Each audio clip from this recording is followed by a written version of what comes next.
Ο Ιερός Καθεδρικός Ναός Αγίας Φωτεινής στη Νέα Σμύρνη αποτελεί έναν από τους σημαντικότερους ναούς της περιοχής και συμβολίζει τη σύνδεση των προσφύγων της Σμύρνης με τη νέα τους πατρίδα.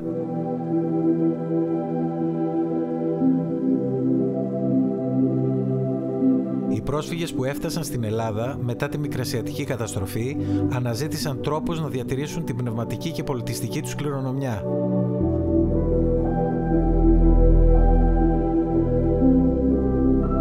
Ένας από τους τρόπους αυτούς ήταν η ανέγερση αυτού του ναού, ο οποίος είναι αφιερωμένος στην Αγία Φωτεινή, την ίδια Αγία που λάτρευαν στη Σμύρνη πριν τον ξεριζωμό τους.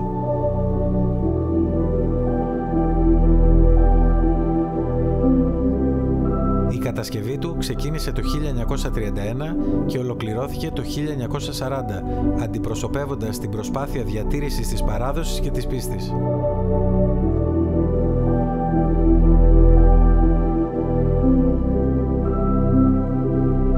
Η δική μνήα αξίζει το καμπαναριό του ναού. Αν και χτίστηκε αρκετές δεκαετίες αργότερα, το 1996, σχεδιάστηκε έτσι ώστε να αποτελεί πιστή αναπαραγωγή του καμπαναριού της Αγίας Φωτεινής στη Σμύρνη.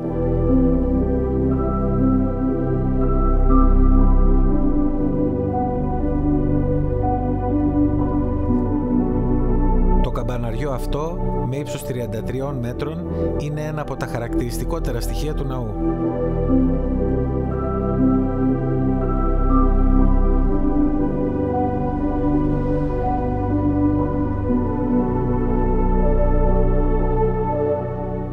Στη Σμύρνη, το πρωτότυπο καμπαναριό ήταν γνωστό για το μέγεθος και τη λεπτομέρεια της κατασκευής του, καθώς διέθετε 5 επίπεδα και ένα εντυπωσιακό ηλιακό ρολόι.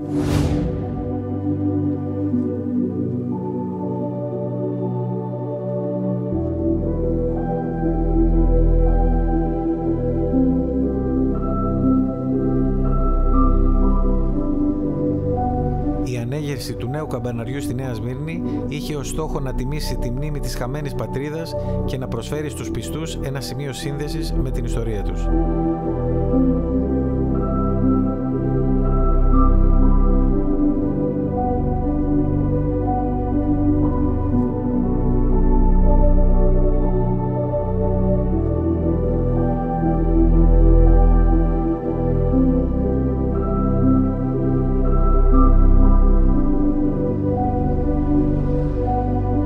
Βρίσκεται στο κέντρο της Νέας Σμύρνης, αποτελώντας πνευματικό και πολιτιστικό σημείο αναφοράς για την κοινότητα.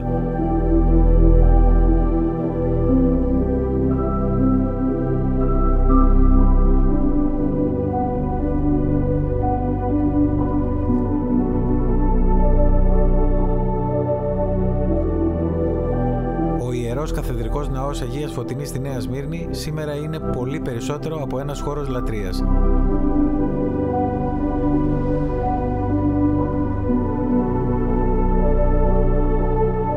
Είναι ένας ζωντανός σύνδεσμος με το παρελθόν, ένας τόπος πολιτιστικής κληρονομιάς και παράδοσης και ένα σημείο αναφοράς για την τοπική κοινότητα.